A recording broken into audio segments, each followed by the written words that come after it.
Praise the lord. ఒకసారి చేతులు పైకెత్తి దేవుని స్తోత్రం చెప్దామా? హల్లెలూయా, హల్లెలూయా. మంచిది ప్రియులరా, ఈరోజు 85వ రోజు ప్రార్థన కూటము.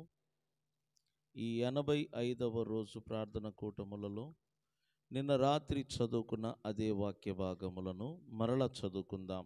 ఎఫెసీయులకు రాసిన పత్రిక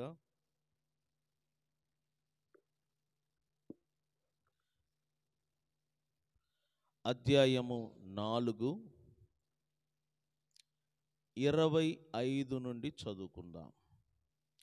మనము ఒకరికొకరము అవయవములై ఉన్నాము గనుక మీరు అబద్ధమాడుట మాని ప్రతి వాడును తన పొరుగువానితో సత్యమే మాటలాడవలెను. కోపపడుడి కానీ పాపము చెయ్యకుడి. సూర్యుడు అస్తమించు వరకు మీ కోపము నిలిచి ఉండకూడదు. అపవాదికి చోటియ్యకుడి. దొంగిలువాడు ఇక మీదట దొంగిలిక అక్కరగలవానికి పంచిపెట్టుటకు అక్కరగలవానికి పంచిపెట్టుటకు వీలు కలుగు నిమిత్తము తన చేతులతో మంచి పని చేయుచు కష్టపడవలెను. మంచి పని చేయుచు అంటే చెడ్డ పని కూడా ఉందన్నమాట. మంచి పని చేయుచు అంటే మంచి పని ఉంది, చెడ్డ పని ఉంది. అర్థమైంది నేను చెప్పేది? మంచి పని చేయాలన్నా కష్టపడాలి, చెడ్డ పని చేయాలన్నా ఏమవ్వాలంట? కష్టపడాలి.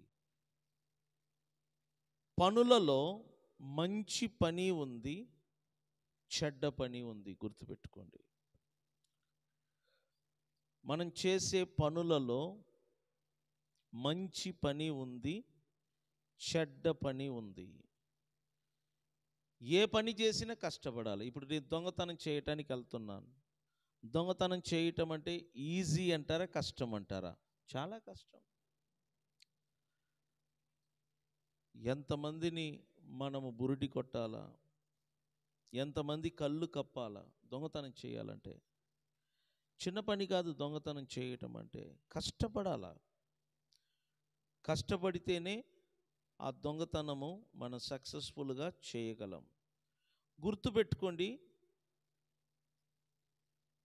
మీరు చేసే పని మంచి పనియా, చెడ్డ పనియా? ఒకసారి గుర్తుపెట్టుకోండి. మనం ఎట్లా అంటే, ఏ పని అయితే ఏంటి, డబ్బులు వస్తే చాలు. చూడు, పనులలో కూడా లీగల్ పని ఉంది, ఇల్లీగల్ పని ఉంది. ఇల్లీగల్ ఎప్పుడైనా నేరమేది, లీగల్ ఎప్పుడైనా నేరము కాదు.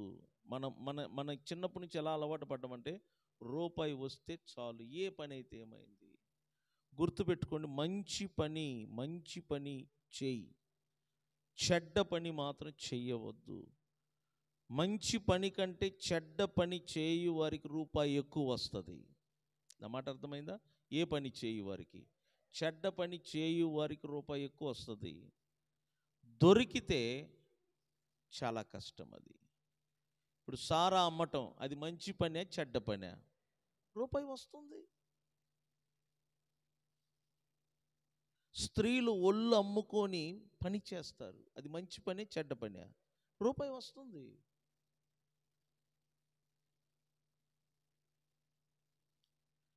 రూపాయి కోసం మనం అన్ని పనులు చేయకూడదు. నేను చెప్తున్నాను. ఈ పత్రిక పౌలు రక్షించబడిన విశ్వాసులకు రాస్తున్నాడు. కాబట్టి విశ్వాసులు ఇలా ఉండాలి, రక్షించబడిన వారు ఇలా ఉండాలి. అందుకోసం ఆయన ఈ మాటలన్నీ రాసుకుంటూ వస్తున్నాడు. దొంగతనం చెయ్యవద్దు. ఎందుకు రాస్తున్నాడు? మీరు రక్షించబడ్డారు, మీరు విశ్వాసులు. ఒకప్పుడు మీరు చేసి ఉండవచ్చు, కానీ ఇప్పుడు మీరు రక్షించబడ్డారు, నూతన సృష్టిగా చెయ్యబడ్డారు. ఇప్పుడు మీరేం చెయ్యకూడదు? దొంగతనము చెయ్యకూడదు. చెడు పని వద్దు. ఒకప్పుడు సారా అమ్మి ఉంటారు, రూపాయి వచ్చి ఉంటుంది. రూపాయి ఏంటి, లక్షలు వచ్చి ఉంటాయి. మీరు రక్షించబడ్డారు, దేవుని బిడ్డలుగా మారారు. ఇప్పుడు ఆ పని చెయ్యకూడదు. ఒకప్పుడు ఒళ్ళు అమ్ముకొని డబ్బులు సంపాదించి ఉంటారు, ఇప్పుడు ఆ పని చెయ్యకూడదు. బోలెడు మంది ఉన్నారు అట్లా సంపాదించుకునే వాళ్ళు.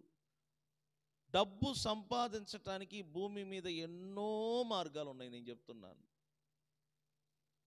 కానీ దేవుని బిడ్డలకు అన్ని మార్గాలు తగదు. అర్థమైందని చెప్పేది. అన్ని మార్గాలు ఏంటంటే చెప్పండి, తగదు. ఎందుకంటే ఒకప్పుడు మనం చీకటిలో ఉన్నాం, ఇప్పుడు మనం ప్రభునందు వెలుగై ఉన్నాం. ఒకప్పుడు అపరాధముల చేతను పాపముల చేతను సచ్చిన వారమై ఉన్నాం, ఇప్పుడు మనము క్రీస్తుతో కూడా బ్రతికింపబడి ఉన్నాం. ఒకప్పుడు మనము మనసులో ఉన్న కోరికలను నెరవేర్చుచు, శరీర కోరికలను నెరవేర్చుచు, అపవాది ప్రేరేపించు ఆత్మ వలన మనం బ్రతుకుచూ వారిని వెంబడిస్తూ ఉన్నాం. కానీ ఇప్పుడు కుదరదు, మనం రక్షించబడ్డాం, మనం దేవుని బిడ్డలుగా మారాం. ఒకటి గుర్తుపెట్టుకోండి, ఒకప్పుడు చీకటిలో ఉన్నారు, ఇప్పుడు వెలుగులో ఉన్నారు, అంతే. చీకటిలో ఉన్నప్పుడు నువ్వు ఏది చేసినా ఎవరికి కనబడదు, చీకటిలో ఏ తప్పు చేసినా కనబడదు. కానీ వెలుగులోకి వచ్చిన తర్వాత నీ శరీరము కానీ నువ్వు వేసుకున్న వస్త్రం మీద చిన్న మచ్చ ఉన్న అందరికీ ఏమవుతుందంట, కనబడుతుంది. నా మాట అర్థమైందా? చీకటిలో ఇప్పుడు నేను తెల్ల షర్ట్ వేసుకున్నాను, ఒక చోట వెళ్తే టీ తాగినప్పుడు నా మీద పడింది, ఇంత పెద్ద టీ మరక ఏర్పడ్డది. తెల్ల షర్టు ఊరికినే మరక అయిపోతుంది.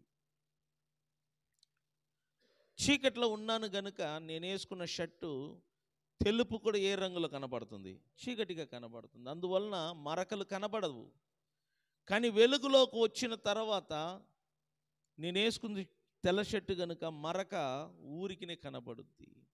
ప్రతి ఒక్కరు నన్ను చూడరు, దేనిని చూస్తారంట, నా షర్టు మీద ఉన్న మరకను చూస్తారు. అర్థం చేసుకోండి, తెల్ల షర్టు నీతికి సాదృశ్యం.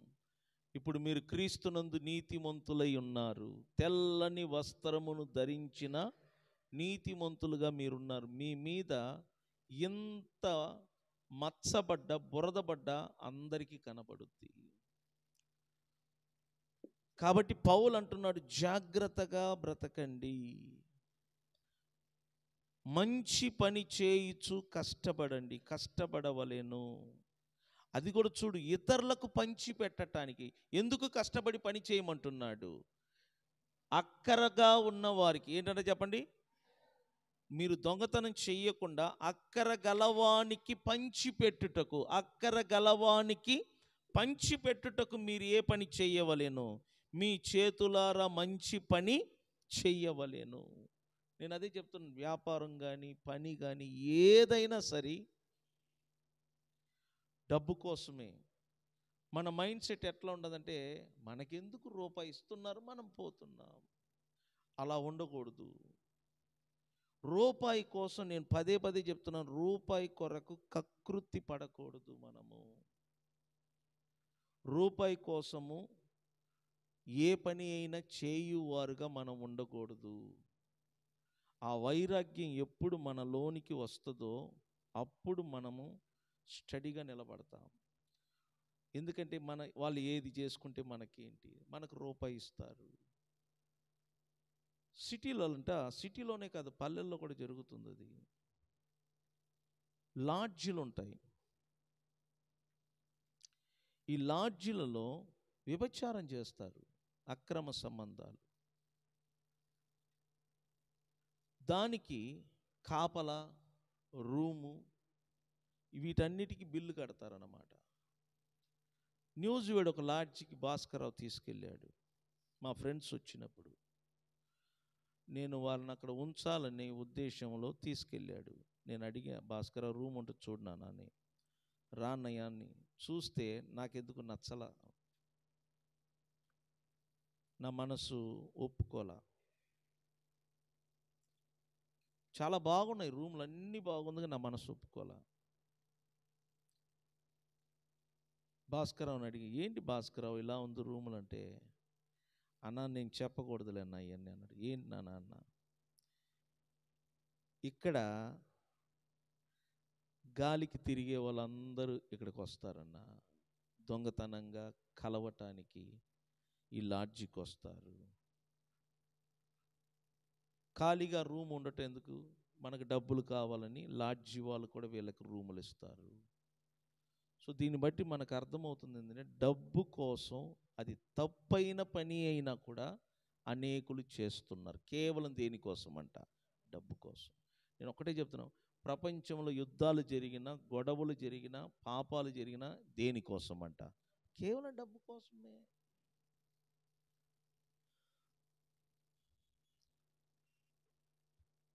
డబ్బు కోసం బ్రతికే బ్రతుకు దేవునిలో వచ్చిన తర్వాత మనకు ఉండకూడదు. ప్రసంగిలో ఒక మాట ఇలా రాయబడి ఉంది, 9వ అధ్యాయం 10వ వాక్యంలో చూడండి. చేయుటకు నీ చేతికి వచ్చిన ఏ పని అయినను, చేయుటకు నీ చేతికి వచ్చిన ఏ పని అయినను నీ శక్తి లోపము లేకుండా చేయుము. నీ చేతికి వచ్చిన ఏ పని అయినా నువ్వు ఎలా చేయాలంట, శక్తి లోపము లేకుండా చేయుము. నీవు పోవు పాతాళమునందు పని అయినను, ఉపాయమైనను, తెలివి అయినను, జ్ఞానమైనను లేదు. పని అనేది ఈ భూమి మీద తప్ప, ఈ భూమిని విడిచిపెట్టి మనం ఎక్కడికి వెళ్ళినా అక్కడ ఏముండదంట, పని ఉండదు. పని అనేది ఈ భూమి మీదనే మనుషులకు నియమించబడ్డది చెయ్యటానికి. నీ చేతికి వచ్చిన ఏ పని అయినా చెయ్యి, కానీ నీ శక్తి లోపము లేకుండా చెయ్యము. కానీ ఏ పని అయినా అంటే అందులో చెడు పనులు కాదు సుమా. ఏ పని చేయాలంట మనము, మంచి పని. మీరు ఎప్పుడైనా చూడండి, మంచి పనికి రూపాయి తక్కువ వస్తుందంట, ఏ పనికి రూపాయి ఎక్కువ వస్తుంది, చెడ్డ పనికే. మంచి పని చేయు వారికి రూపాయి తక్కువ ఇస్తారు కూలి, చెడు పనికి పోతేనంట రూపాయి ఎక్కువ వస్తుందంట. అందువల్ల ప్రజలు ఏం చేస్తారంటే, రూపాయి ఎక్కువ రావాలంటే ఏ పనికి ఎక్కువ వెళ్తారంట, చెడ్డ పనికి వెళ్తారు.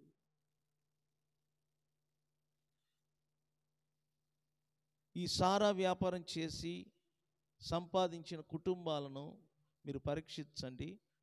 మీ కంటికి వారి సంపాదన వలన డబ్బు కనబడుతుంది, కానీ ఆ కుటుంబములో ఉన్న పిల్లలు కానీ వారికి కానీ నెమ్మది ఉండదు, సంతోషం ఉండదు, ఆరోగ్యం ఉండదు.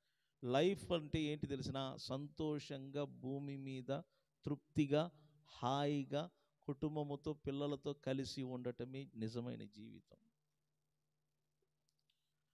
మంచి పని చేయు వారికి డబ్బులు రాదు, ఆస్తులు ఉండదు వాళ్ళకి. అందుకే చూడు, మంచి పని చేయు వారు అందరు కూడా భేద స్థితిలో ఉంటారు. చెడ్డబడి చేయు వాళ్ళందరూ కూడా త్వరగా ఏమవుతారంట, అభివృద్ధి అవుతారు.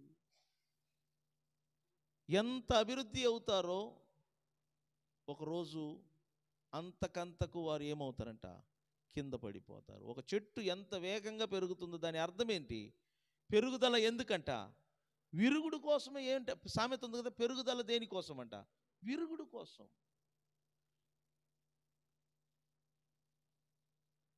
దేవుని బిడ్డలు మనము, రక్షించబడిన వారము, క్రీస్తుతో కూడా బ్రతికిన వారము, క్రీస్తుతో కూడా పరలోకమందు సింహాసనములో కూర్చొని ఉన్నాం. మనము కష్టపడి పని చేసినను మనం చేసే పనులు ఎలా ఉండాలంట, మంచి పని. గుర్తుపెట్టుకోండి, మంచి పని చేయుచు కష్టపడవలేను. ఎందుకు, అక్కర గలవానికి పంచిపెట్టుటకు. పంచి పెట్టడం కూడా ఒక భాగ్యం. నేను చెప్తున్నాను, ఇతరులకు సహాయపడటం అదొక అదృష్టం. అది అందరికీ జరగదు. పంచి పెట్టడం, మనకొచ్చిన దానిని పంచి పెట్టడం అదొక అదృష్టం. ఎవరు పంచి పెడతారో వారికి ఆస్తులు ఉండవు. పంచి పెట్టే వాళ్ళకి ఆస్తులు, భూములు ఎక్కువ ఉండవు. ఎందుకంటే వచ్చేదంతా ఏం చేస్తున్నారంట, దాచుకునే వాడికి ఏమొస్తుందంట, ఆస్తి పెరుగుద్ది. ఆస్తి పెరుగుద్ది, కానీ చనిపోయేటప్పుడు అందులో నుండి వాడు ఏమీయో తీసుకొని పోడు.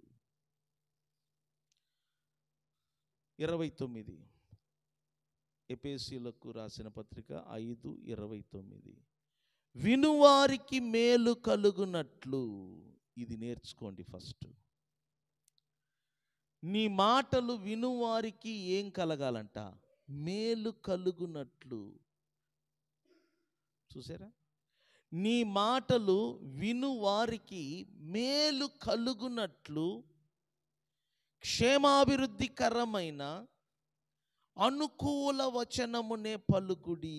మనం ఎటువంటి మాటలు మాట్లాడాలంటే, నన్ను చూడండి, ఒకటి, మన మాటలు వినువారికి ఏం కలగాల? మేలు కలగాల.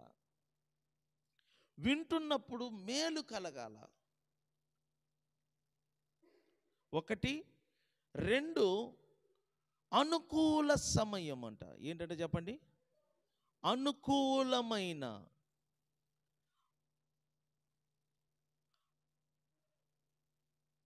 అనుకూల వచనము. ఆ మాటకు అర్థం ఏంటి తెలిసిన? నీ పరిస్థితికి తగినట్లుగా. ఇప్పుడు నువ్వు దుఃఖములో ఉన్నావు, నువ్వు బాధలో ఉన్నావు, నీకు ఎటువంటి మాట చెప్తే నీకు ఆదరణ, ఓదార్పు కలుగుద్ది? అర్థమైంది నేను చెప్పేది? దానినే అనుకూలమైన వచనం అంట.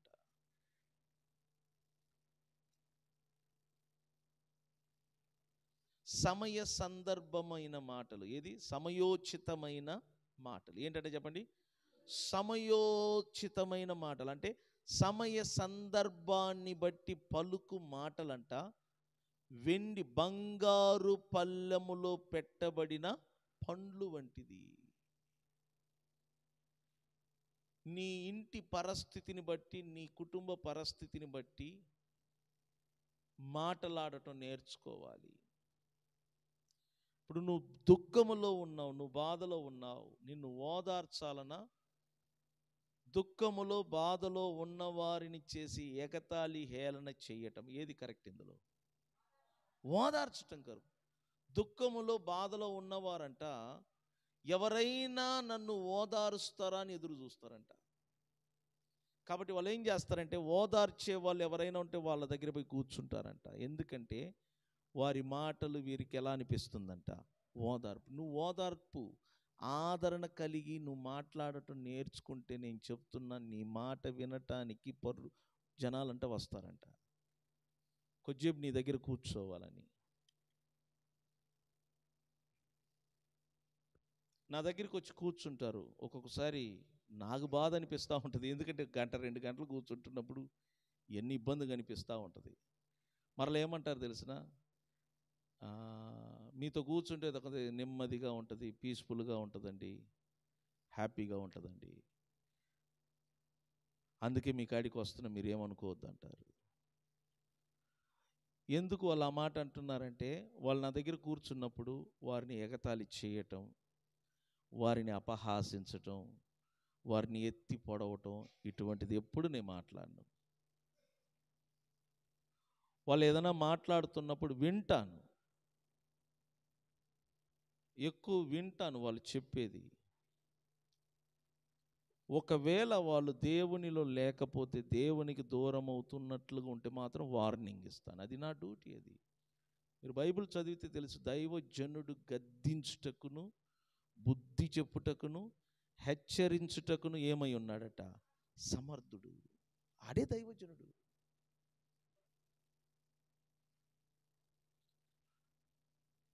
నీ మాటలు వినేవారికి క్షేమాభివృద్ధి కలగాలి.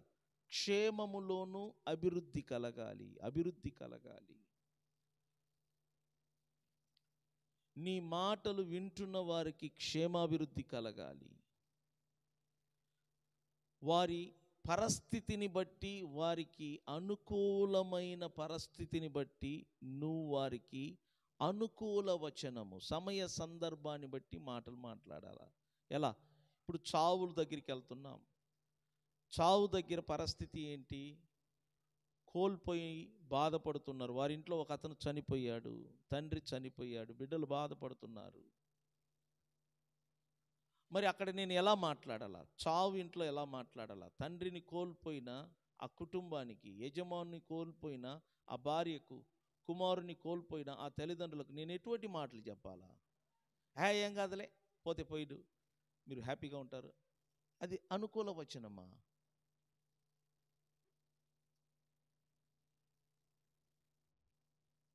సేమ్ పాటలు కూడా అంతే, మనం పలికే మాటలు కూడా అంతే. సమయ సందర్భాన్ని బట్టి పాటలు ఉండాలా, మాటలు ఉండాలా, గుర్తుపెట్టుకోండి.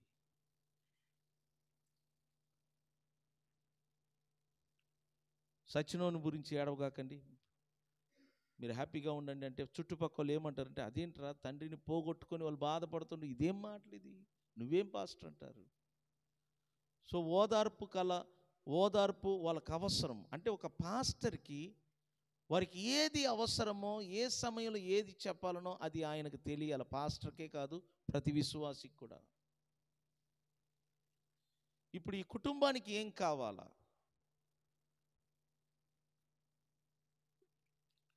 అనుకూలమైన వచనం పలకటం నేర్చుకోవాలా. ఒకటి, వినువారికి క్షేమాభివృద్ధి కలుగున్నట్లుగా. ఏంటంటే చెప్పండి, వినువారికి ఏం కలగాలంట? క్షేమాభివృద్ధి.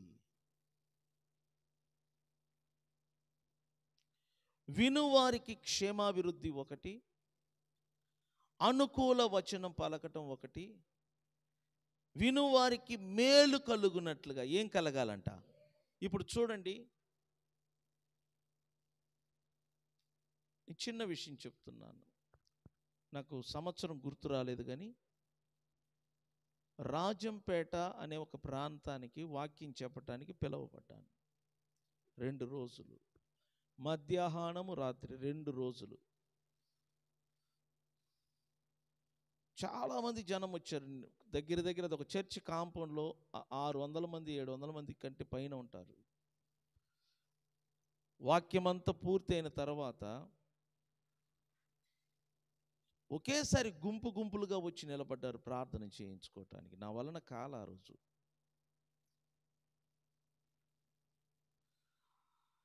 నేను ఆ ప్రార్థన చేస్తున్నప్పుడు ఒక సంఘటన గమనించాను. ఒక భార్యాభర్తలు ఇద్దరు వచ్చారు. చిన్న బాబు ఉన్నాడు. వారి కుటుంబ పరిస్థితి ఏంటంటే, ఉద్యోగం లేక బాధపడుతున్నారు. ఉద్యోగం లేకపోవటం వలన ఆర్థికంగా ఇబ్బంది పడుతున్నారు. వారి అవసరత ఏంటంటే, వారికి ఒక మంచి ఉద్యోగం కావాలి, రాబడి కలిగించే ఒక ఉద్యోగం కావాలి. వాళ్ళు నా కాడికి వచ్చినప్పుడు ప్రార్థించదామని వారి వైపు తిరిగితే, అప్పుడు వాళ్ళ భార్య అంటుంది, అయ్యా ఉద్యోగం లేదయ్యా, ఉద్యోగం లేక మేము బాధపడుతున్నాం, అయ్యగారు ఉద్యోగం కోసం ప్రార్థించండి. నేను నవ్వుతూ, ఉద్యోగం కోసం ప్రార్థించటం అంటే ఏ ఉద్యోగం కోసం అని అడిగాను. షట్న అతను ఆర్టీసీ ఉద్యోగం కోసం ప్రార్థించండి, నేను ఒక లారీ డ్రైవర్ని, ఆర్టీసీ ఉద్యోగం కోసం ప్రార్థించండి అన్నాడు. వెరీ గుడ్ అని నేనేమన్నాను తెలిసిన, దేవుడు నీకు ఆర్టీసీ ఉద్యోగం ఇచ్చాడు అని నమ్ము. ఆ ఒక్క మాట అతని ముఖములో ఉన్న దుఃఖమంతా తొలగిపోయింది. నీకు దేవుడు ఆర్టీసీ ఉద్యోగం ఇచ్చాడు. ఈ ఒక్క మాట చూడు, అతని ముఖములో, తన భార్య ముఖములో ఉన్న దిగులు, చింత, భయము తొలగిపోయి, ఈ మాట నేను ఎప్పుడన్నానో నిలబడ్డోళ్ళు నా కాళ్ళ మీద పడ్డారు. 2 భార్యాభర్తలు కాళ్ళ మీద పడి నన్ను వదలటం లేదు. నేను ఇంకా వాళ్ళ కోసం ప్రార్థించలా. ఒక్క మాట.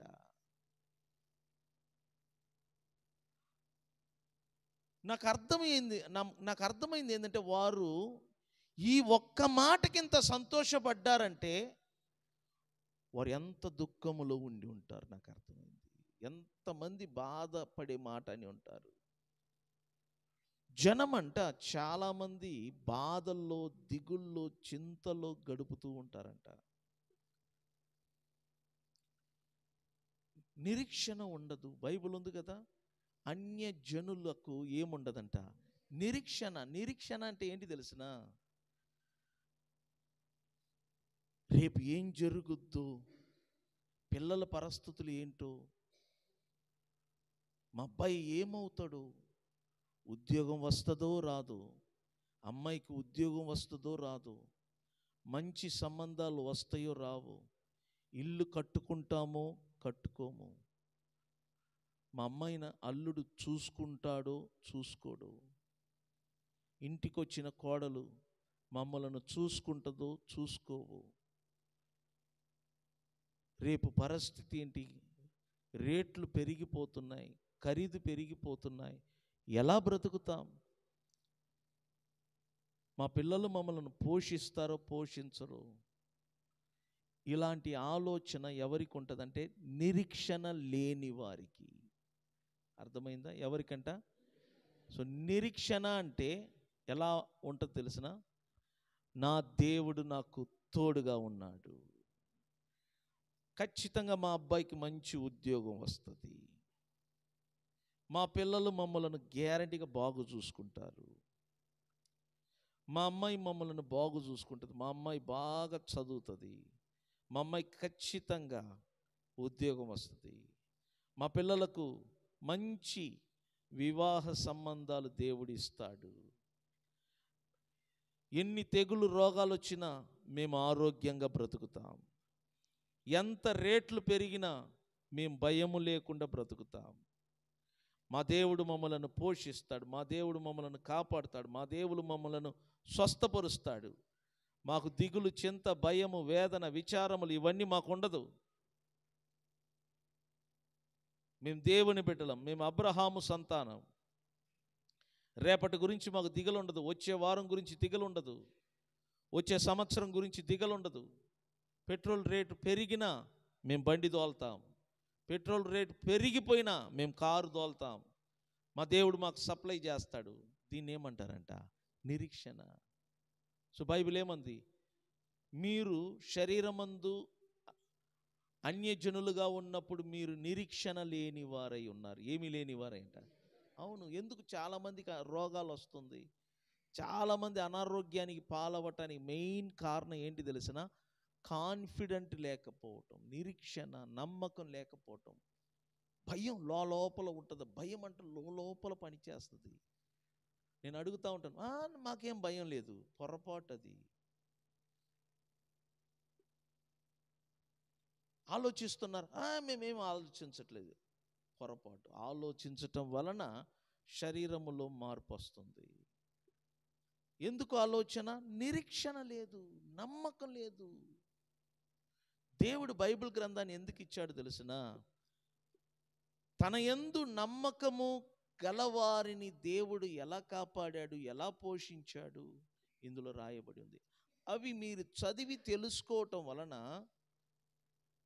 మీకు దేవుని మీద నిరీక్షణ, నమ్మకం పెరుగుద్ది. ఏలియా, ఆయన ఒక దైవజనుడు. 3.5 సంవత్సరం అంట ఒక దేశంలో కరువు వచ్చిందంట. ఈ 3.5 సంవత్సర కాలములో దేవుడు ఏలియాను పస్తు లేకుండా పోషించాడు. ఎలాగనగా ఉదయము సాయంత్రము కాకి దైవజనునికి కావలసిన ఆహారమును క్రమము తప్పకుండా తీసుకొని వస్తుందంట. కాకి ఉదయము సాయంత్రం 2 పూటలు అది తెచ్చిన ఆహారం ఏంటి తెలిసిన? రొట్టె, మాంసము. చూసారా? కరువు కాలములో దేవుడు తన దైవజనుని రొట్టెతోను మాంసముతోను పోషించాడంట. గంజి కాదు, ఎండిపోయిన రొట్టెలు కాదు సుమా. ఏ పూటకు ఆ పూట ఫ్రెష్గా. ఏంటంటే చెప్పండి, ఎట్లా అంటే చెప్పండి? కరువు కాలములో ఫ్రెష్గా రొట్టె దొరకటం ఎంత కష్టం తెలుసా? ఒక కరువు కాలములో, పంటలు పండని కాలములో ఫ్రెష్గా ఆహారం దొరకటం చాలా కష్టం. మరి ఈ కాకి ఎక్కడి నుంచి తీసుకొచ్చిందో బైబిల్లో ఆ సీక్రెట్ రాయలేదు. ఎందుకంటే 3.5 సంవత్సరం ఆ దేశమంతటా కరువు కాలములో వేడిగా రొట్టె, మాంసము ఎక్కడి నుంచి దొరికిందో నాకు తెలియదు, కానీ బైబిల్ అంటుంది రొట్టె మాంసం అంట, రొట్టె మాంసం అంట. తీసుకొని వచ్చి దైవజనునికి క్రమము తప్పకుండా, మరచిపోకుండా, ఉదయము సాయంత్రం అంటే దేవుడు ఖగోళమును పంపి తన దైవజనుని ఆకలిని ఏం చేశాడంట, తీర్చాడు. ఆయనకి భయం లేదు, ఫుల్ కాన్ఫిడెంట్, ఫుల్ నిరీక్షణ.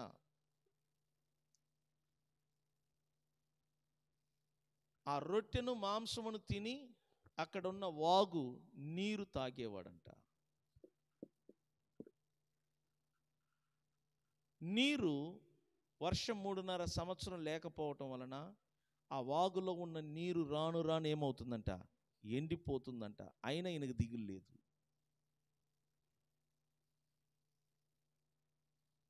దిగులు లేదు, నీరు ఎండిపోతుంది. ఎందుకంటే రొట్టె మాంసము ఉదయము సాయంత్రం కాకి తెస్తుంది. వాగు దగ్గర ఉన్నాడు, అక్కడ ఉన్న నీళ్లు తాగుతూ ఉన్నాడు. ఇప్పుడు నీరు కంప్లీట్గా ఏమవుతుందంట, ఎండిపోతుంది.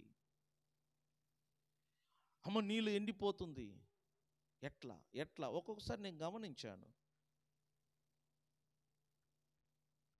ఆ టెన్షన్ వస్తుంది చేతుల డబ్బులు అయిపోయినప్పుడు. కానీ రేపు డబ్బులు కట్టాలంటే ఎట్లా ఎట్లా టెన్షన్ పెరుగుతుంది. ఈ టెన్షన్కి ఏమవుతుందంటే బీపీ రైజ్ అవుతుంది, రక్త కణాల్లో మార్పు వస్తుంది, నరాల్లో వేడి పెరుగుతుంది, టైట్ అవుతుంది. నేను చెప్తున్నాను, రోగాలన్నీ రావటానికి మెయిన్ కారణం ఏంటంటే దేవుని మీద కాన్ఫిడెంట్, నమ్మకము లేకపోవటం. రేపు అత్యవసరంగా 10,000 కట్టాలా, ఇప్పుడు చేతికి అందలా, అప్పుడు మన పరిస్థితి ఎలా ఉంటుందో తెలిసిన ఇబ్బందికరంగా ఉంటుంది. బాడీలో చేంజ్ కనబడుతూ ఉంటుంది, తట్టుకోలేకపోతూ ఉంటాం. కానీ ఏలియా ఏ చింత లేదు, ఏ విచారము లేదు, ఏ బాధ లేదు, ఏ టెన్షన్ లేదు. హ్యాపీగా కాముగా, నాకేంటి, టయానికి నాకు రావాల్సిన అన్ని దేవుడు పంపుతాడు. దీన్ని ఏమంటారంట, నిరీక్షణ. అర్థమైందని చెప్పేది. ఒకవేళ నువ్వు నేను పోయి, ఏలియా గారు నీళ్ళైపోతుంది ఇంకెట్లా, ఏంటి ఇక్కడే ఉంటే ఎట్లా అంటే, ఆయన ఏమంటాడు తెలిసిన, నీళ్ళైపోతే నాకేంటి, ఎండిపోతే నాకేంటి, నేను నమ్మిన వాడు సజీవుడు, సమయానికి నాకు కావలసిన వాటిని ఆయనే పంపుతాడు. అది ఆయన డ్యూటీ. నన్ను ఎంచుకున్నాడు కాబట్టి నన్ను పోషించటం ఆయన డ్యూటీ. నేను ఆయనకు పరిచర్య చేస్తున్నాను, నేను ఆయనకు సేవ చేస్తున్నాను, నేను ఆయన దైవజనుణ్ణి, అది ఆయన డ్యూటీ. ఇన్ని కోట్ల మందిని పోషిస్తున్న దేవుడు నన్ను పోషించడం ఆయన కష్టమా? ఏలియా గుర్తు చేసుకుంటున్నాడు, కొన్ని లక్షల మందికి నీరు లేకపోతే బండలో నుండి వారికి నీరిచ్చి వారి దాహమును తీర్చాడంట. నా దాహమును తీర్చడం దేవుని కష్టమా? చూసా, దీన్ని ఏమంటారంటే నిరీక్షణ అంటారు.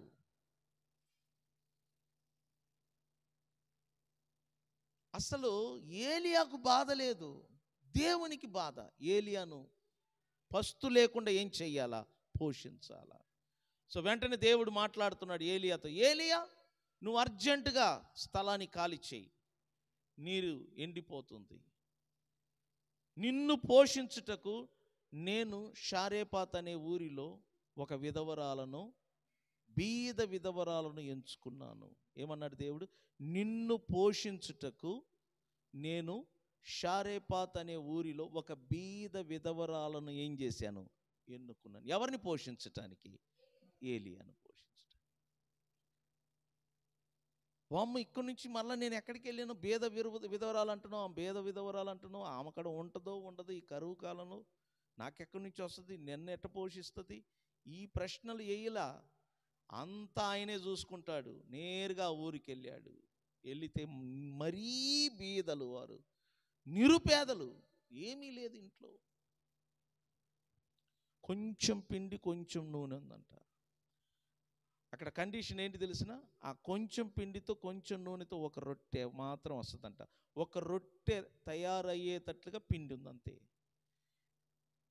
ఆ బీద విధవరాలు కొడుకుకు చెప్తుంది, నాయన ఉన్న పిండి అయిపోయింది, నూనె అయిపోయింది, ఇక మనం బ్రతకలేం. ఉన్నది కొంచెం పిండి, కొంచెం నూనె, ఒక రొట్టె వస్తుంది. ఆ రొట్టెను నువ్వు సగము నేను సగం తిని చనిపోదాం. సో వాళ్ళ కండిషన్ ఏంటంటే ఇదే లాస్ట్ అన్నమాట. ఈ రొట్టె మనకు లాస్ట్, ఈ రొట్టె మనకు ఆఖరి ఆహారం, చనిపోదాం. సో వాళ్ళ బాధను కూడా సింహాసనములో ఉన్న దేవుడు ఏం చేస్తున్నాడు? చూస్తున్నాడు. ఒక ఏలియానే కాదు, అక్కడ వారిని కూడా ఏం చేయాలనుకున్నాడు? దేవుడు పోషించాలనుకున్నాడు. దేవుడు ఏలియాకు ఒక మాట చెప్పాడు, వాళ్ళ కండిషన్ అంతా చెప్పాడు.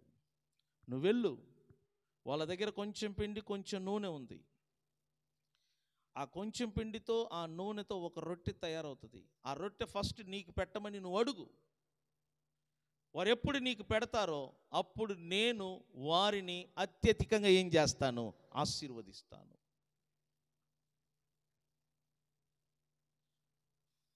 ఇక ఏలియా నేరుగా ఇంటికి వెళ్ళాడు. దైవజనుడు వచ్చాడని వాళ్ళిద్దరు ఇంట్లోకి పిలిచారు. మీ దగ్గర ఏముందన్నాడు. అయ్యా కొంచెం పిండి కొంచెం నూనె ఉంది, ఆ పిండితో ఆ నూనెతో ఒక రొట్టె చేసుకొని నేను నా కుమారుడు తిని చనిపోవాలనుకుంటున్నా. వెంటనే దైవజనుడు అన్నాడు, ముందు ఆ రొట్టెను నాకు తీసుకొచ్చి పెట్టన్నారు. నీకిస్తే మేమేమవ్వాలా?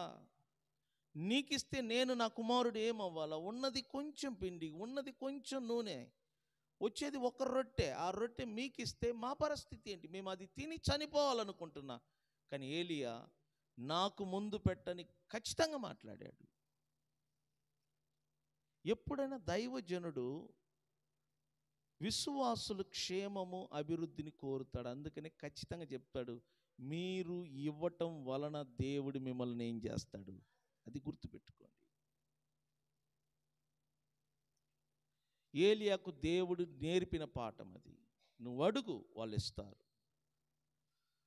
ఖచ్చితంగా కన్ఫామ్గా ఇవ్వమన్నాడు. ఫస్ట్ ఆమె నలిగింది ఇవ్వటానికి, ఎందుకంటే ఇవ్వబుద్ధి కాదు, ఉన్నది ఒకటే, కొంచెం నూనె కొంచెం పిండి, ఒక రొట్టె మాత్రం తయారవుతుంది. ఆ ఒక రొట్టెని ఇవ్వబుద్ధి కాల ఆమెకి. ఆఖరిలో దైవజనుడు చెప్పిన మాటకు కాదని లేక తెగించుకున్నది. నేను అదే చెప్తాను, తెగింపు. కానుకలు కానీ దశమ భాగం కృతజ్ఞతార్పణ ఏదైనా తెగింపు అంటే ఏంటి తెలిసినా? వదులు. దాన్ని ఏమంటారంట? పట్టుకోవటం ఏంటంట? తెగింపు. చాలామందికి రాదు, లేనోళ్ళు కాదు, అందరికీ ఉంటుంది, కానీ తెగింపు రాదు అందరికీ. తెగించుకోవటం. నువ్వు చూడు బైబిల్ గ్రంథం అంతట్లో అబ్రహాము తెగించుకొని ఉన్న ఒక కొడుకుని ఏం చేశాడంట? ఇవ్వటానికి తెగించుకున్నాడు. ఇది ఎంత తెగింపు తెలిసిన? ఈమె కూడా తెగించుకుంది. ఆ తెగింపును బట్టి ఏం జరిగిందో మీరు చూడండి. ఆ ఉన్న రొట్టెను తీసుకొచ్చి అక్కడ పెట్టగా ఆయన తినివేశాడు. ఇప్పుడు దేవుడి మాట ప్రకారంగా చూడు, బైబిల్ అంటుంది దేవుని మాట ఎన్నడూ నిరర్ధకం కాదు. దేవుడు ఒక మాట పలికాడంటే అది ఖచ్చితంగా జరుగుతుంది. నిన్న చదివాం కదా, ఆ యొక్క కానుకల గురించి చదువుతున్నప్పుడు దేవుడు అక్కడ ఏ ఏ ఆశీర్వాదాలు రాశాడో ఆ ఆశీర్వాదాలన్నీ కూడా ఎవరు పాటిస్తారో ఖచ్చితంగా వారి జీవితంలో జరుగుద్ది. ఆయన అన్నాడంటే గ్యారంటీగా జరుగుద్ది. ఒక్క రొట్టె తిన్న తర్వాత కుండలో పిండి ఊరుతుందంట, సీసాలో నూనె ఊరుతుందంట. మరలా పిండి తీస్తుంటే మరలా పిండి ఏమవుతుందంట?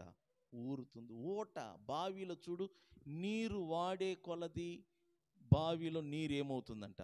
నేను చెప్తున్నాను, ఓట అనేది దేవుని ఆశీర్వాదం.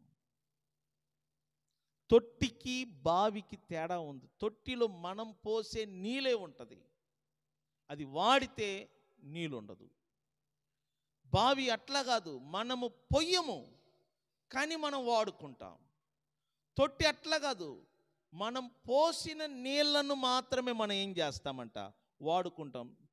మనము పోసిన నీళ్ళు ఎక్కడి నుంచి తెస్తావు? ఎక్కడో వెళ్ళి బోర్లో కొట్టుకోవటము, వేరే బావిలో చేదుకొని నీళ్లు మోసుకొని కష్టపడి తెచ్చి ఆ తొట్టిలో పోస్తాం. పోసిన నీళ్ళు వాడిన తర్వాత అయిపోతుంది. మరలా నువ్వు వెళ్ళాలా నీళ్ళు తేవటానికి, కష్టపడి మోసుకొని వచ్చి మరలా పొయ్యాలా, అయిపోయినట్టు మరలా వెళ్ళాలా. కానీ బావి అట్లా కాదు, నువ్వు పొయ్యవలసిన పని లేదు. బావి తనంతట తాను ఊరుద్ది. అది దేవుని సృష్టి. తొట్టి ఊరదు, ఊట లేనిది తొట్టి. ఊట కలిగింది ఏదంటే చెప్పండి, బావి ఊరుద్దంట. నువ్వు ఎంత నీళ్ళు వాడినా ఊరుతుంది, ఎంతమంది వాడినా ఊరుతుంది. అది దేవుని ఆశీర్వాదం. నీ ఇంటిలో ఊట ఉండాలంటే దేవుని మాటకు లోబడాలా, తెగించుకోవాలా నువ్వు. ఆమె ఆ రాత్రి తెగించుకోవటం వలన ఆ కుండ, ఆ నూనె రెండు ఊట బావిలాగా మారింది. ఊరుతుంది. బైబిల్ ఏమంటుందో తెలిసిన, ఆ ప్రాంతములో కరువు ఉన్నంత వరకు కుండలో పిండి కానీ ఆ సీసాలో నూనె కానీ అయిపోలేదంట. స్తోత్రం చెప్పండి. అంటే ఏ ఇంట్లో జరగల ఈ అద్భుతం, ఈ ఇంట్లోనే ఎందుకు జరిగిందంటే దైవజనుడు మాటకు లోబడి ఇవ్వవలసిన వాటిని ఇచ్చేసింది. అనుకూల వచనం అది, సమయ సందర్భాన్ని బట్టి మాట్లాడటం.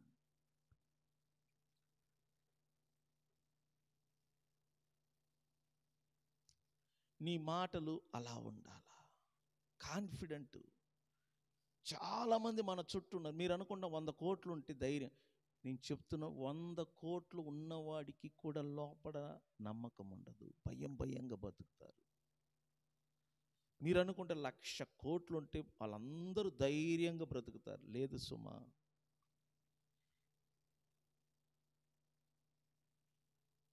లక్ష కోట్లు ఉన్నవాడు కూడా నిరీక్షణ లేకుండా బ్రతుకుతాడంట. నీ కంటికి 1,00,000 కోట్లు కనబడుతుంది, కానీ ఆ చిన్న గుండెలో ఉన్న భయము, దిగులు నీ కంటికి కనబడదు. గుర్తుపెట్టుకో.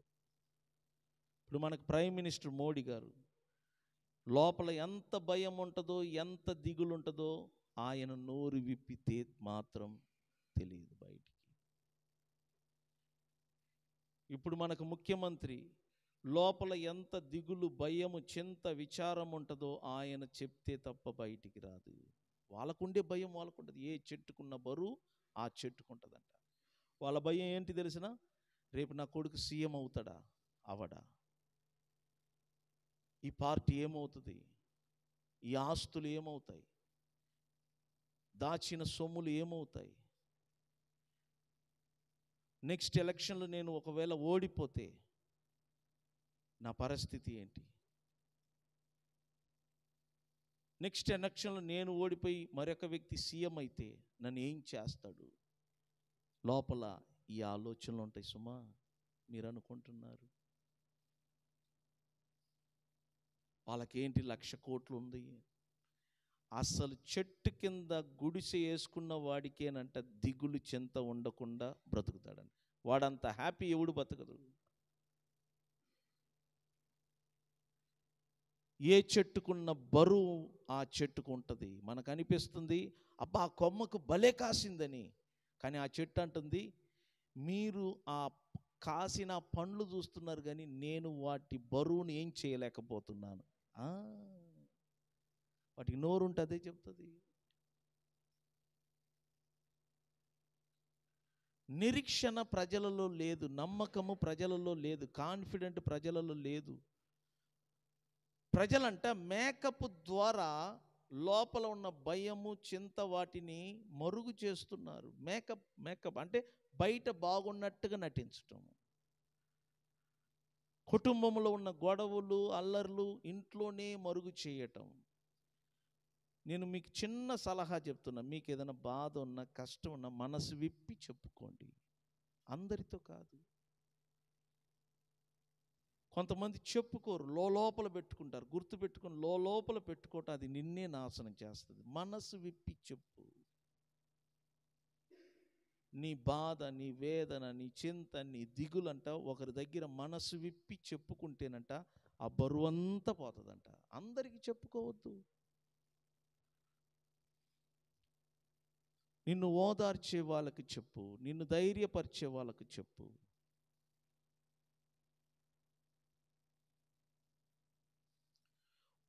ఎదుటి వారిని ఓదార్చటం, ఎదుటి వారికి ధైర్యం చెప్పటం కూడా గొప్ప పరిచర్య అని చెప్తున్నాను. మన ప్రాబ్లం ఏంటి తెలిసినా, చెప్తే మన ప్రెస్టేజ్ పోతుంది. చెప్తే ఏమనుకుంటారు? భార్యాభర్తల మధ్య ఉన్న గొడవను చెప్పుకుంటే ఏమనుకుంటారు? దాన్ని గర్వం అంటారు. చెప్పుకోకపోవటం అది ప్రెస్టేజ్ అంటారు, ఇగో అంటారు. దాచుకోవటం గొప్పతనం కాదు సుమా. దాని అంత పిచ్చి చేష్టాలు, దాని అంత మూర్ఖత్వం వేరేమీ లేదు. మనస్సు విప్పి చెప్పు. మనం ఇంకొక ప్రాబ్లం ఏంటంటే, పనికిరాని వాళ్ళతో చెప్తూ ఉంటాం. వారి వలన మనకు ఓదార్పు రాదు, ధైర్యము రాదు.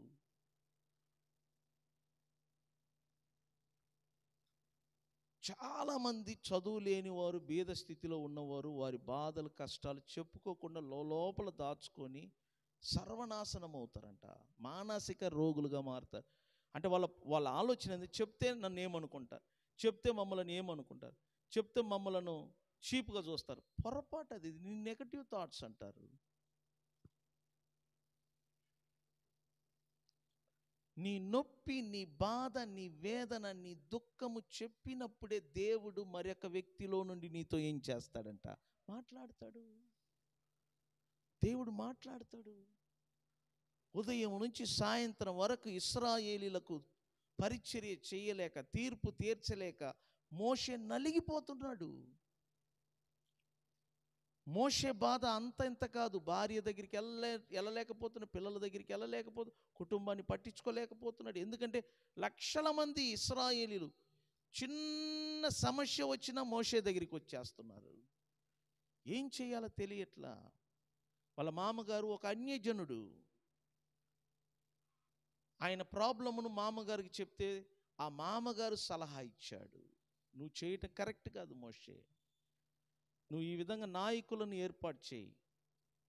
అప్పుడు ప్రజలు నాయకుల దగ్గరికి వెళ్తారు. వారికి ఎన్ని సమస్యలు వచ్చినా, చిన్న చిన్న సమస్యలు వచ్చినప్పుడు వారి నాయకుల కాడికి వెళ్తారు. పెద్ద సమస్య వచ్చినప్పుడు నీ కాడికి వస్తారు. మామగారు చెప్పిన మాటను దేవుడు చెప్పినట్లుగా నమ్మాడు. చూసారా? అమ్మో, నేను ఒక పెద్ద నాయకుడిని, మోషేను, ధర్మశాస్త్రం నా ద్వారా దేవుడిచ్చాడు, నా ప్రాబ్లం మా మామగారికి చెప్పుకుంటే మా మామగారు నన్ను ఏమనుకుంటారు?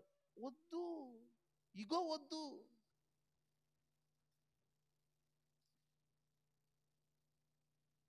ఎక్కువగా ఇగో మనలో పనిచేస్తుంది. ఇగో అనేది చాలా డేంజర్. అది చెప్పుకుంటే ఏమవుతారు? నువ్వు చెప్తే తప్ప ఎవరు నీకు హెల్ప్ చేయలేరు. నీకు మేలు కలిగే మాటలు ఎవడు నీకు చెప్పలేడు, నువ్వు చెప్తే తప్ప. వాడు మునిగిపోతున్నాడు. పేతురు యేసు ప్రభు ఎదుట మునిగిపోతున్నాడు. తెలియట్లేదా? యేసు కంటికి కనపట్లేదా? పేతురు నీళ్ళల్లో ఏమవుతున్నాడు? మునుగుతున్నాడు. కానీ కాముగా నిలబడి ఉన్నాడు యేసు. ఇట్లానే చూస్తున్నాడు. ఎదరా మునుగుతున్నాడు. అయ్యో, పేతురు మునుగుతున్నాడని వెంటనే చెయ్యి ఇవ్వలా, చూస్తున్నాడు. ఎప్పుడు పేతురు ప్రభువా నన్ను రక్షించుము అన్నాడు, వెంటనే యేసు ఏం చేశాడంట? చేయించాడు. దాని అర్థం ఏంటంటే, నీ నోటితో ఒప్పుకునే అంత వరకు దేవుడు నీకు ఏమాత్రము సహాయము చెయ్యడు. ఆరితేరిన వాళ్ళు పడవను ఎలా నడపాలనో, ఏ దిశలో నడపాలనో, ఎటు తీసుకెళ్ళనో బాగా తెలుసు వారికి. కానీ ఆ రోజు వచ్చిన తుఫాను, గాలి వలన పడవ ముందుకు వెళ్ళలేకపోతుంది. అయినా ట్రై చేస్తున్నారు, కష్టపడుతున్నారు, ఫలితం లేదు. ప్రభు నిశ్శబ్దంగా ఆ పడవ క్రింది భాగంలోనికి వెళ్ళి తలగడ పెట్టుకొని నిద్రపోతున్నాడు. పీస్ఫుల్గా ఉన్నాడు. ఒకడు అంటున్నాడు, పోయి ప్రభుని లేపుదాం. ఆయనకేం తెలుసు? ఆయన ఎప్పుడైనా పడవ దోలినోడా? మనం చిన్నప్పటి నుంచి పడవ దోలాం. పడవ అంటే ఏంటో మనకు తెలుసు, సముద్రం అంటే ఏంటో మనకు తెలుసు, ఎక్కడ లోతు ఉంటుంది, ఎక్కడ గాలులు వస్తాయి మనకు బాగా తెలుసు. ఆయన చెప్తే మన ప్రెస్టేజ్ ఏమవుతుంది? అర్థమవుతుందా? ఆయన చెప్పుకుంటే మన బాధలు ఏమవుతుంది? ఆయన మనల్ని చిన్న చూపు చూడ.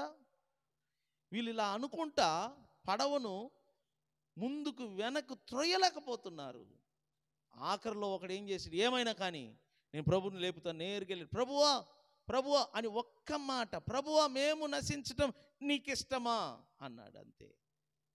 ఇక ప్రభు ఒక్క మాట కూడా పలకకుండా లేచి వెంటనే సముద్రమును గాలిని చూసి నిమ్మలమగునుగాక అన్నాడు. సైలెంట్ అయింది. రెప్పపాట్లో ప్రాబ్లం సాల్వ్ అయింది.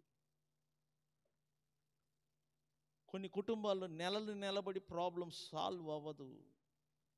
సంవత్సరాలు తరబడి ప్రాబ్లం అలాగనే కొనసాగుతూ ఉంటుంది. కారణం ఏంటంటే ఎవరికి చెప్పుకోక, లోపల దాచుకోవటం. రీజన్ ఎందుకు దాచుకున్నా, ఈగో, ప్రెస్టేజీ.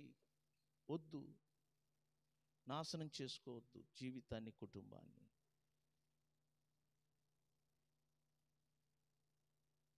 భార్యాభర్తలు ఇద్దరి మధ్య ఏదో చిన్న తగాదా వచ్చింది.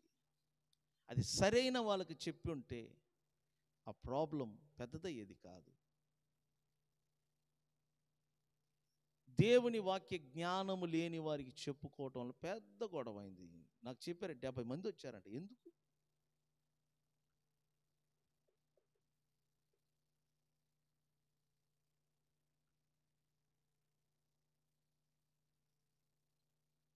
తర్వాత నా దగ్గరికి వచ్చారు.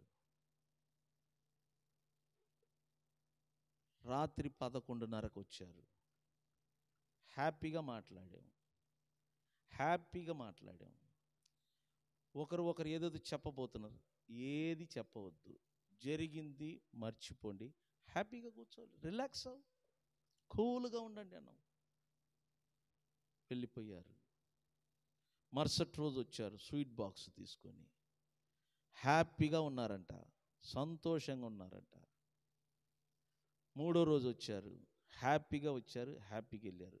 ఏమీ లేదు, రెప్పపాటు. చూసారా? సింపుల్. వినేవారికి ఏ మాటలు మనం పలకాలా? మేలు కలుగునట్లు. ఏంటంటే చెప్పండి, మేలు కలుగునట్లుగా. ఎందుకు? మీ ఇద్దరి మధ్య ఏం జరిగింది? నువ్వేమన్నావు?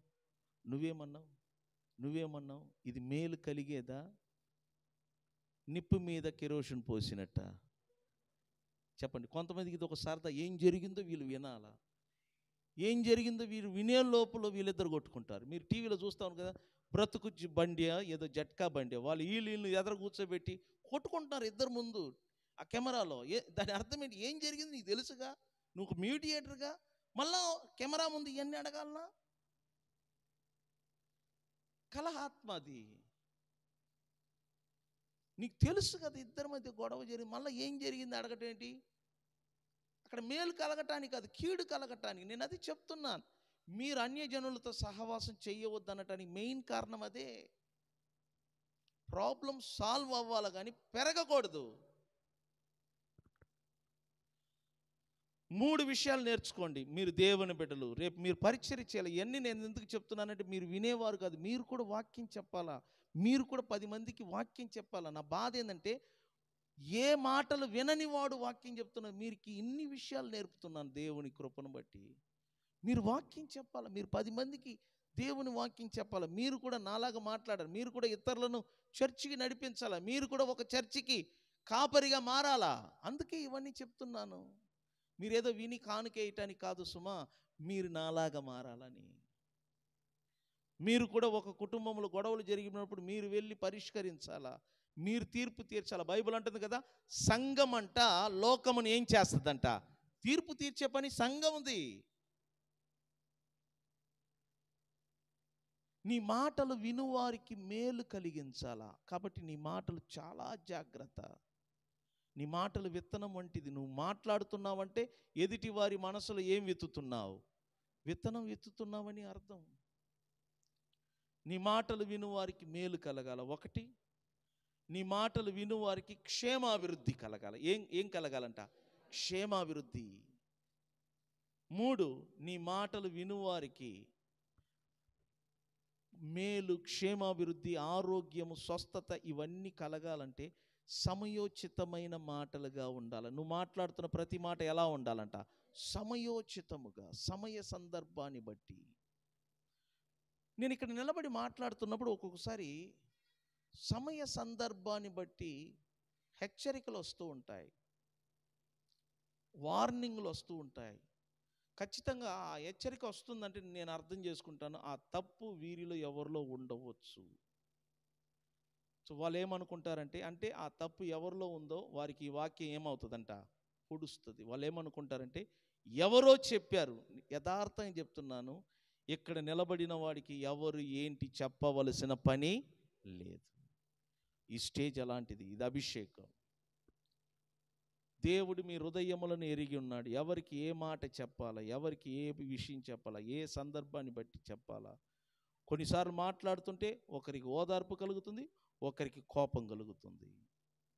ఈ స్టేజ్ అలాంటిది, నేను చెప్తున్నాను. అనుకూల సమయ సందర్భాన్ని బట్టి మాట్లాడటం మనము నేర్చుకోవాలి. ఈ మాట్లాడటం నువ్వు సరిగా నేర్చుకున్నావు అనుకో, జనాలంటే నీ దగ్గరికి రావడానికి ఇష్టపడతారు.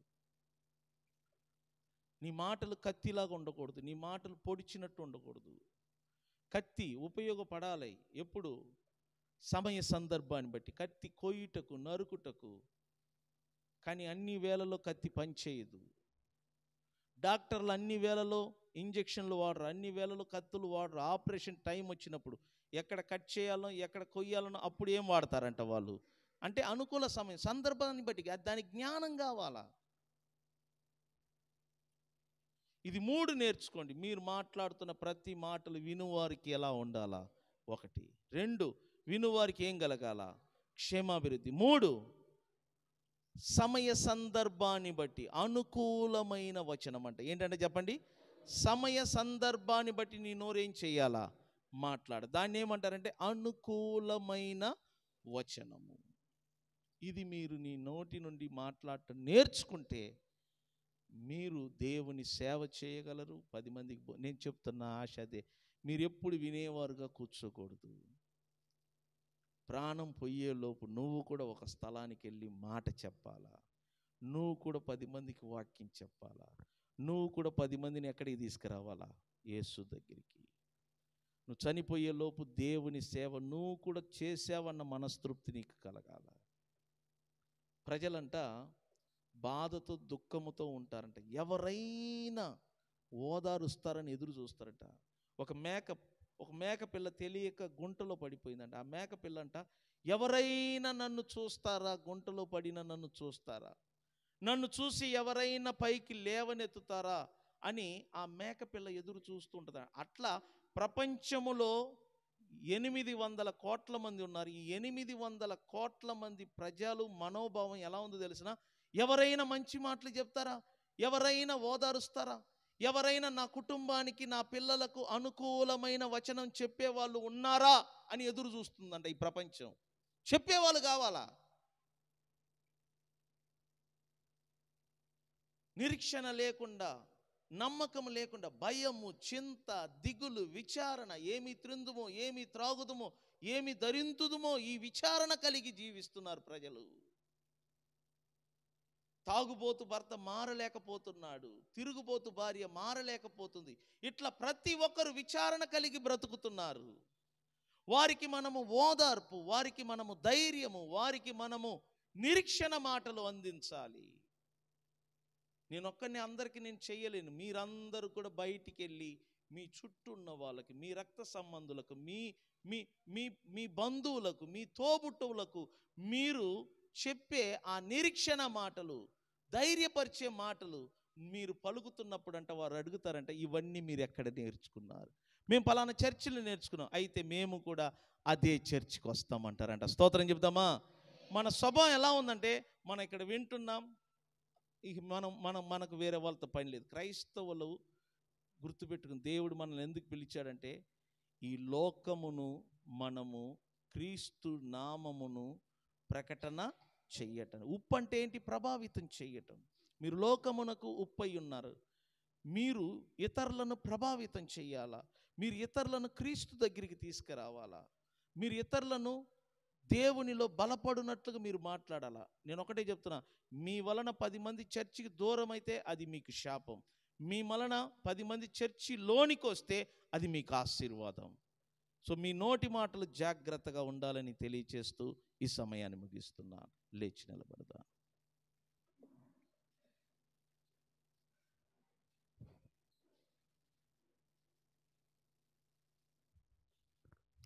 వినిన ఈ మాటలను బట్టి మన రెండు చేతులు పైకెత్తి ప్రభు మన నోటిని, మన నాలుకను పరిశుద్ధాత్మ అగ్ని చేత అభిషేకించున్నట్లుగా, అపవిత్రమైన నాలుకను కాల్చి పరిశుద్ధపరచున్నట్లుగా ప్రతి ఒక్కరము స్వరమెత్తి దేవునికి స్తోత్రములు చెల్లించుదాం. కలిసి స్తుతించండి దేవుని బిడ్డలైన ప్రతి ఒక్కరు కూడా. హల్లెలూయా, స్తోత్రములు.